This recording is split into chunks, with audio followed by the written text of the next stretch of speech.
Hi, I'm relatively new to the world of design and I am hanging on by a thread.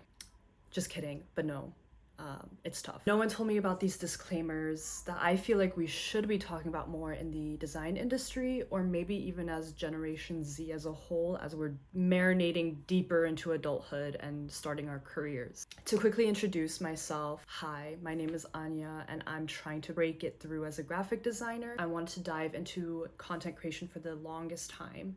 I feel like creating is what I'm meant to be doing, even though it is really vulnerable for me to put myself out there. But at some point, I just asked myself, what is there to lose? And if it's something that I want to do, why not just try it and express myself? And it helps me get my creativity going. And I mean, that's one thing I'm going to talk about. I am going to talk about burnout, and I feel like doing different types of media of content creation, not specifically just doing design, like graphic design using Photoshop, Illustrator, whatever, but also just creating film videos like this on YouTube, I think really does get the creativity rolling, at least for me. So I really do enjoy this. And yeah, and here we are. And immediately I have thoughts about the design industry and what it is like being a graphic designer. If you are, or if anyone at all is watching this, is thinking about going to graphic design or the design industry, any type of design at all, I think it could be useful to be aware of these points that I'm going to talk about, just because it's something that does take a toll on me personally, and I think it isn't often talked about, and I think it does make a difference to be aware of these points in the design industry and deciding what to do with your career. But it's not impossible to get over. So what I'm trying to say is that it could be very good to know these things so that you are more prepared, and also it's just good for me to address these feelings as well, because I don't really have an outlet for me to talk about these things, and I think I would love to start a conversation and talk about it. And so yeah, here I am. This is kind of the premise of this video. First things first, don't get me wrong, I love typography. It's one of the first classes that I think really got me into graphic design in general, and I just think they can be so fun and they just make such a difference in your design and what you're trying to communicate in your design. So I think typography is forever going to be something that I'm very passionate about. I have these examples here. I mean, just like, look how cool this is, It's just words on a page, and it's already so creative and fun and intriguing and interesting, and like, I don't know, I think typography is amazing, and honestly it could be the only thing on your poster, and it's like just makes or breaks the whole design. Really love typography. But fonts can be secretly annoying. They really can. Sometimes I'm just confused how people are so on top of finding the newest, hottest typefaces, the newest, like trendiest typefaces, and I just always see the same ones, but then people are gatekeeping about where they get it, and then sometimes it's confusing if they're free or if they're licensed, if it's possible for you to use them, if it's not. There's a lot of junk on the internet when you're trying to find a typeface, and something that I really stand by are the classics. For example, like Futura, Helvetica, Garambino, Baskerville. I love Baskerville. I did a whole project on Baskerville and exploring the type. That was like one of my very big first time like projects in graphic design. And just sticking to the classics, I think, is always really just simplifies the process and makes it less overwhelming, because I often find that I get overwhelmed. Like when I'm designing a poster, I'm like, I mean, everyone knows the feeling when you're just like going through, like clicking the down and up arrow keys to like switch between fonts, and it's just like never ending, and then you just feel like your library of fonts is like not good enough, and like you feel behind and you feel overwhelmed and you just don't know what to choose, and then you can't choose between like 3 different typefaces, and I hate that process. I really do. As much as I love typography and like how cool and fun it can be, sometimes I'm just like, can I just have someone give me the typeface and then I could just start from there, or like work from there and not have to decide which one to use? So I know this is really bad, and I try to experiment as much as I can. I do my research as much as I can. I couldn't give a list of really good sources where you can get it for free. Adobe, if you're a subscriber of Adobe Creative Cloud, that one, they have a whole library of Adobe fonts, and then a lot of typefaces that are available for free from type foundries that publish them for free. So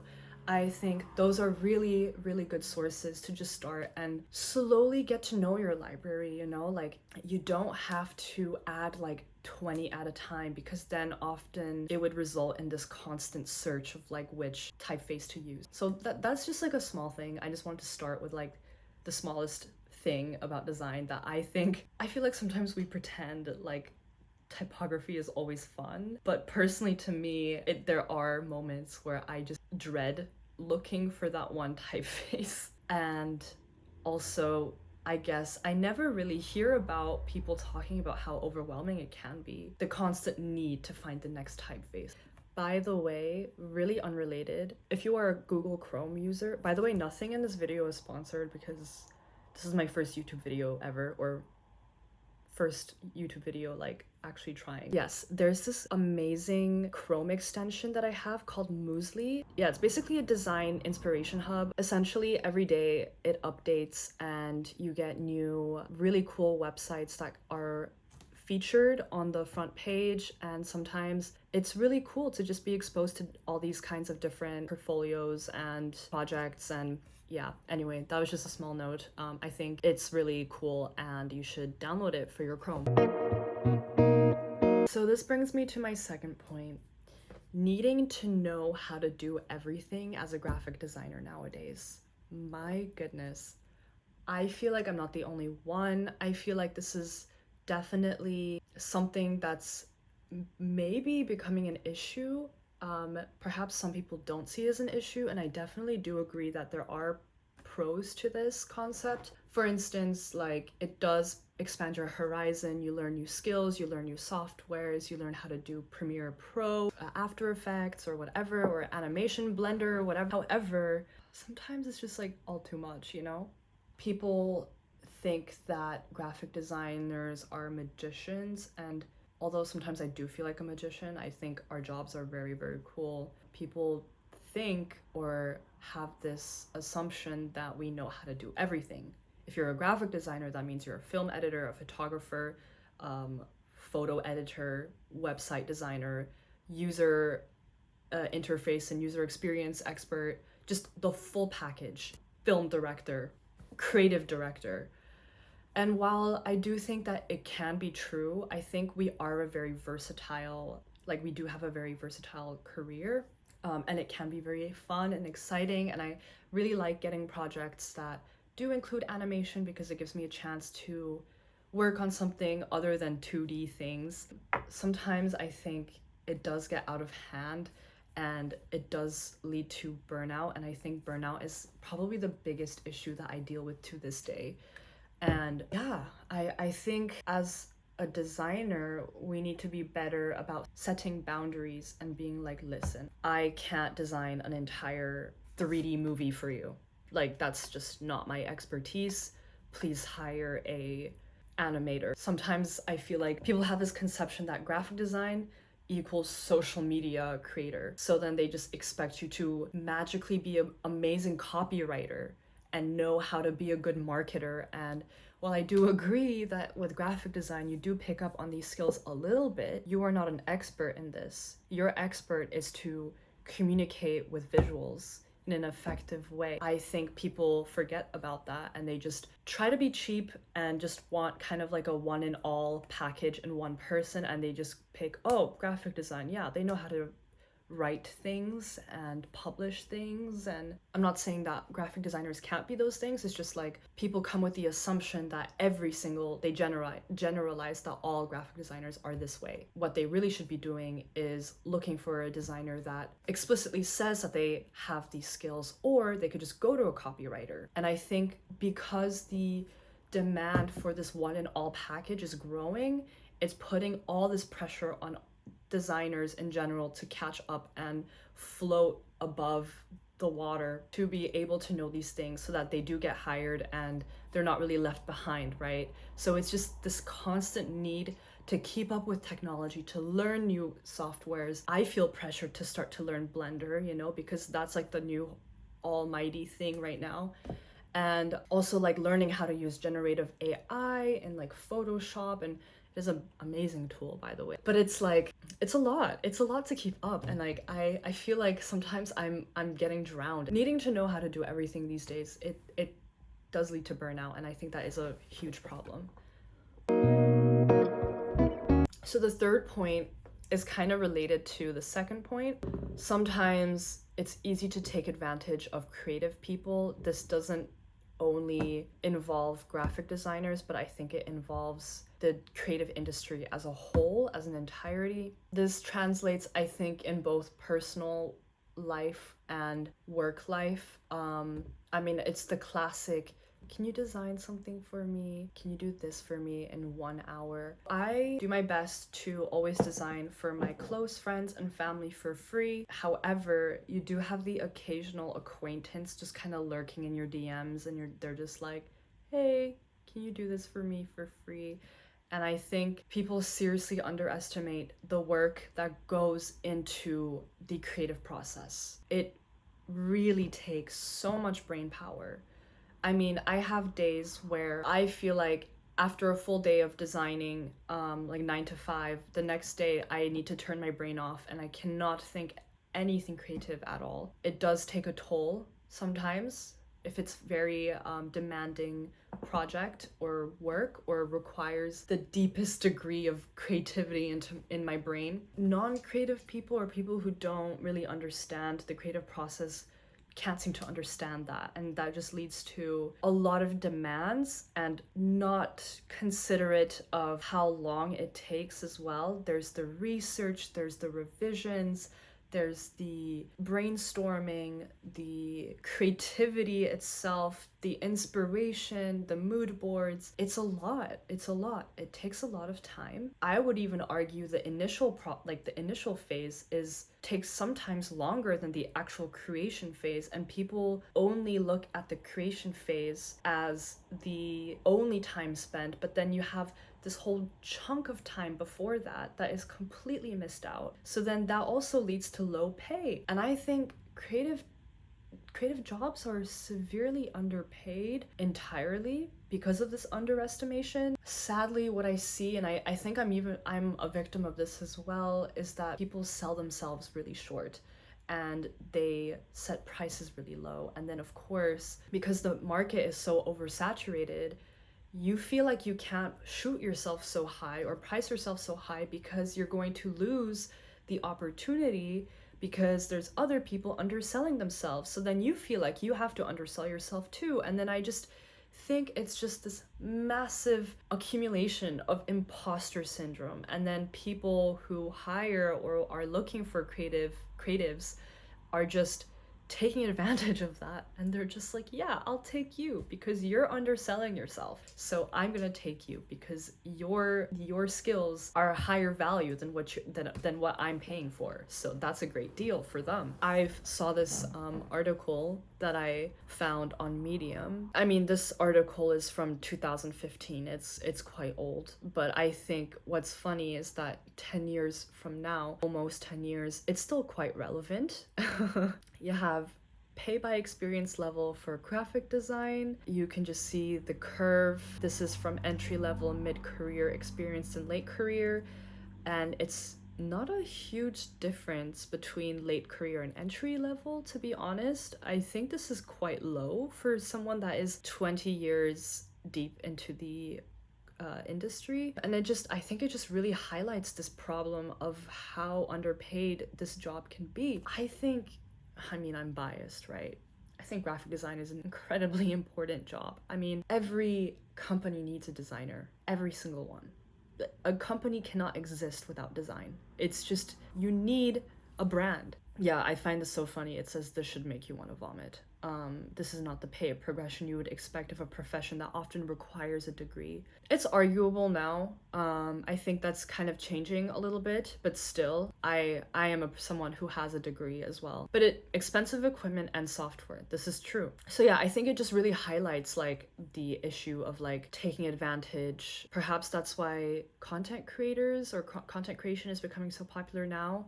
Of course, like this is a generalization. I'm not saying that every employer or employee is underpaid. It's just that this is looking at the average. The data always changes as well. I don't know how accurate this data is. This is apparently according to the pay scale research. Let's check how it is looking right now. Also, this is US salary.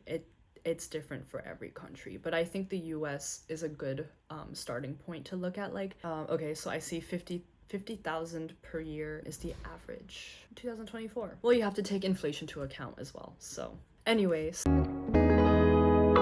my next point is design trends. There's always going to be trends in everything and anything creative. You see in fashion, you see in home decor, in hobbies even, especially with TikTok and Instagram Reels now taking over the world. Trends are coming by faster than ever before. I just noticed that graphic design is kind of becoming victim of this a little bit. And I think that design is now starting to become out of fashion too. I start to see designs from like a few years ago that don't look good anymore to today's standards, you know? And I just think that's very interesting that you kind of see this concept with fashion as well. Like, what you wore 5 years ago is never something that you'd wear now because it's out of fashion if you were participating in the trends. And I think that design definitely, this exists in design for sure. Right now you have like the pixelated type. I love it though. I proudly go into this trend.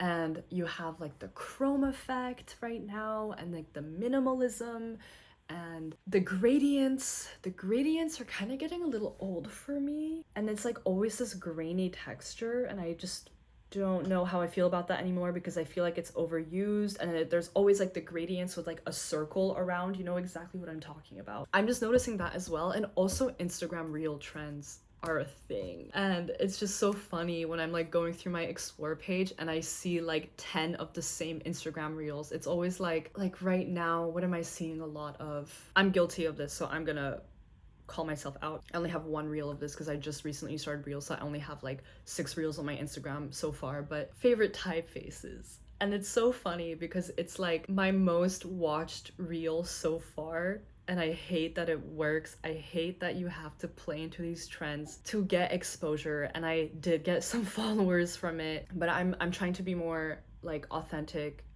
with my reels and content creation. I think that particular week, like I was so exhausted. I think I didn't make anything or create anything for like 2 weeks at that point. So I just felt like I really needed to push something out. I used an old clip that I had already on my phone, and I just made something from it. And I think it's also really cool to see like genuinely what people have saved, and it's Adobe fonts, and it's always good to like explore new fonts. But sometimes I feel like these Instagram Reel trends are kind of like not a cheap, that's a really poor word choice, but sometimes it does feel a little bit like quantity over quality. But unfortunately, that's what the algorithm likes, and I can totally understand content creators participating in these trends in order to get exposure. Totally understand. I do this as well.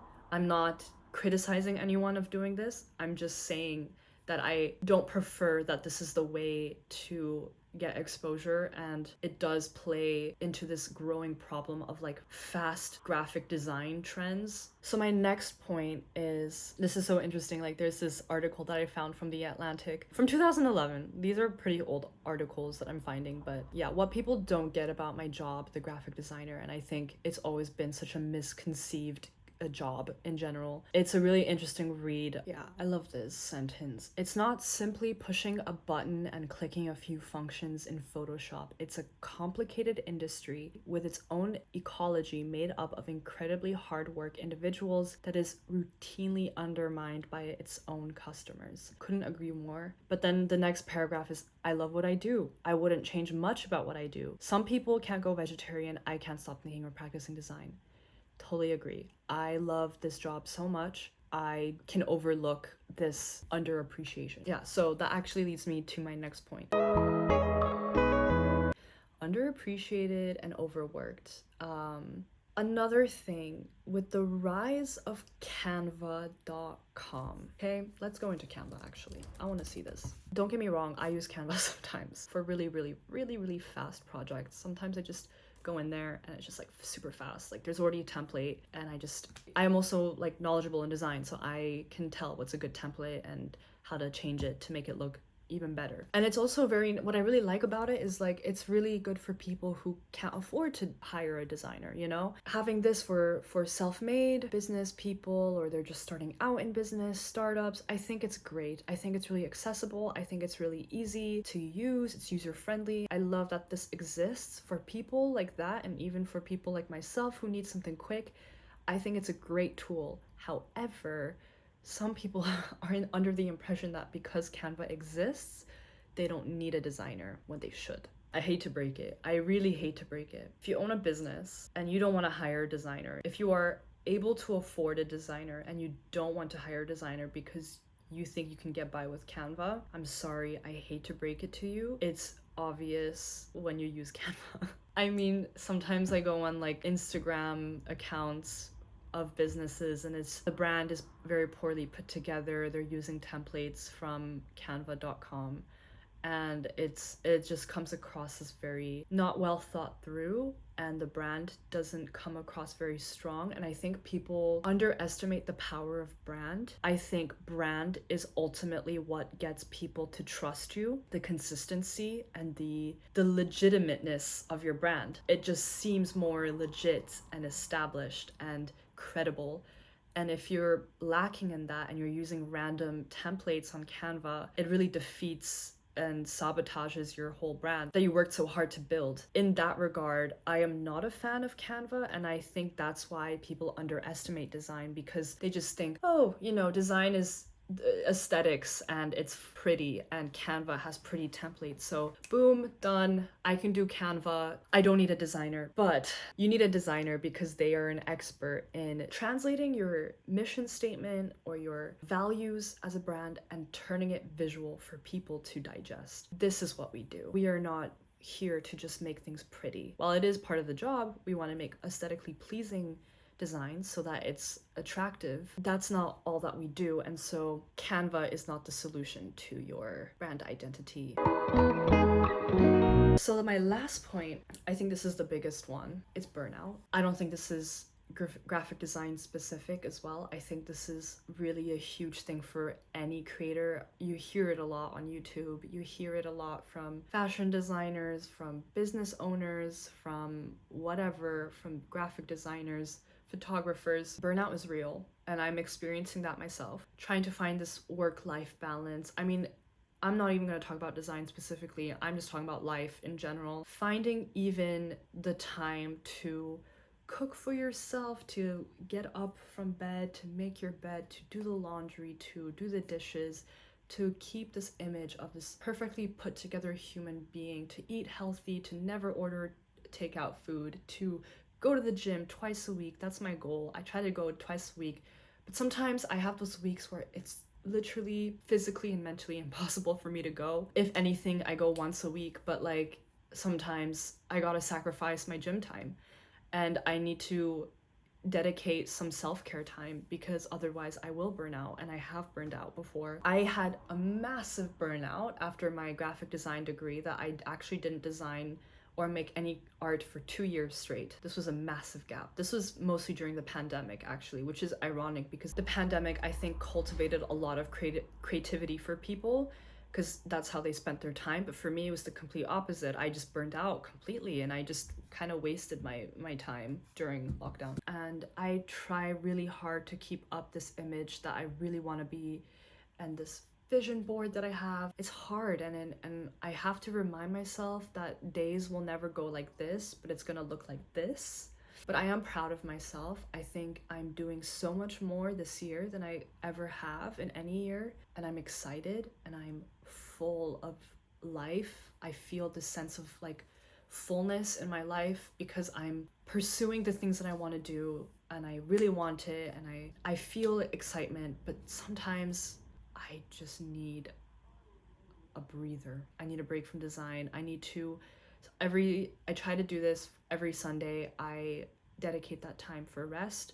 It's so important. The constant need to create as a content creator really plagues your mind, and I think I didn't even create that much. I mean, I only really started doing this seriously like since beginning of February. With the pressures of what's expected in society and communities or wherever you are, it's really hard to listen to that or try to tell yourself it's okay. I know that was kind of a very heavy topic, but I think it's something that we do need to talk about. And I think in the creative industry, burnout is prone to happen to you because it requires so much brain power to generate new ideas all the time, to think outside the box every day. It's a lot. I know that this video was rather negative, and the goal isn't to scare you away from design, but I felt that these points are really critical in shaping in a career path, and it shouldn't be looked over. I often find that becoming a graphic designer is opted as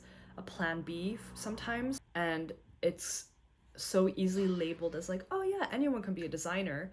While that is true, you can learn the skills. I think people tend to underestimate the work that comes with it, and as a result aren't well equipped to take on the real challenges that designers face. And I'm not even talking about skill-wise here. Very briefly, I do want to highlight graphic design. I love it. It's amazing. Everything starts to make sense. Everything is designed, and knowing how to design is so powerful because we can manifest abstract ideas and thoughts into something tangible and real and bring it to life. And I love that so much. It feels like I have a superpower. I truly believe that everyone can harness their creative side and become designers in and of their lives. Yes. Okay, enough of the sap, shameless self-promo. Follow my Instagram where you can see my designs and processes. Bam, bam, bam, bam, bam, bam, bam. Okay, bye.